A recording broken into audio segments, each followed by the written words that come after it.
যে বা যাদের ফ্যামিলিতে বিয়ের উৎসব চলে তার আশেপাশের মানুষজন কিংবা আত্মীয় স্বজন কিন্তু খুব এনজয় করে।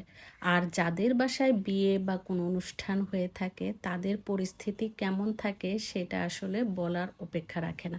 তবে যে বাসায় বিয়ে হয় সে বাসার পরিস্থিতি কিন্তু অন্যরকম হয়, বিশেষ করে যদি কোনো মেয়েকে বিয়ে দেওয়া হয়। কারণ কি আমরা সবাই জানি একটা মেয়েকে ছোট থেকে বড় করে তোলার পিছনে কত কষ্ট, কত পরিশ্রম, কত কিছুই না সহ্য করতে হয়। সেই মেয়েকে যখন বিদায় করে দেওয়া হয় অন্যের বাড়িতে, তখন তাদের অবস্থা কেমন হয় এটা কম বেশি আমরা সবাই জানি।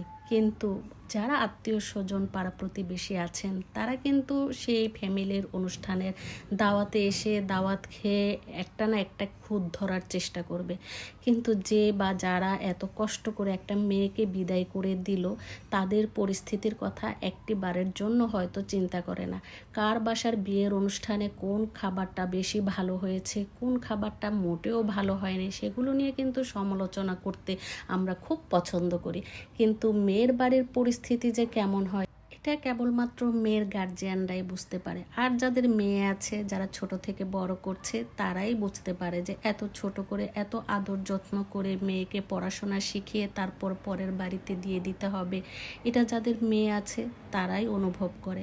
সত্যি বলতে কি, বিয়ের অনুষ্ঠানে গেলে যখন মেয়েকে বিদায় করে দেওয়া হয় তখনকার পরিস্থিতি দেখলে চোখে পানি না ঝরিয়ে থাকার কোনো উপায়ই থাকে না। কারণ যেহেতু আমরা মেয়ের মা, মেয়ে থাকা মানেই হচ্ছে মেয়েটাকে অন্যের বাড়িতে দিয়ে দিতে হবে।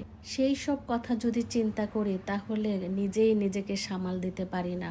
আর যারা পাড়া প্রতিবেশী আছেন, আত্মীয় স্বজন আছেন, সবাই কিন্তু কত আনন্দ করে গেট ধরে, তারপর জামাইয়ের সাথে গেট ধরে টাকা আদায় করা থেকে শুরু করে মরিচের শরবত খাওয়ানো, তারপর আরও কিছু কিছু ফান আছে যেগুলো নাকি জুতা লুকিয়ে রাখা, আরও কত কিছুই না করে থাকে। আনন্দের মুহূর্তগুলো খুব তাড়াতাড়ি কেটে যায় যখন চলে আসে বিদায় মুহূর্ত। অনেক বিয়ে শাদী দেখেছি, অনেক কনে দেখেছি, অনেক কিছুই দেখেছি, কিন্তু এই যে যার বিয়েতে গেলাম, আমার হাজব্যান্ডের ফ্রেন্ডের শালির বিয়ে, যে কিনা নিজে তার বাসায় ওনার শালিকে অনুষ্ঠান করে উৎসব মুখর পরিবেশ সৃষ্টি করে তারপর বিদায় করে দিচ্ছে, এটা থেকে অনেক কিছুই শেখার আছে। কারো পরিবার থেকেও না থাকার মতো থাকে, আবার কারো ফ্যামিলি থাকার পরেও এমন দুলাভাই খুব ভাগ্যক্রমে পেয়ে থাকে।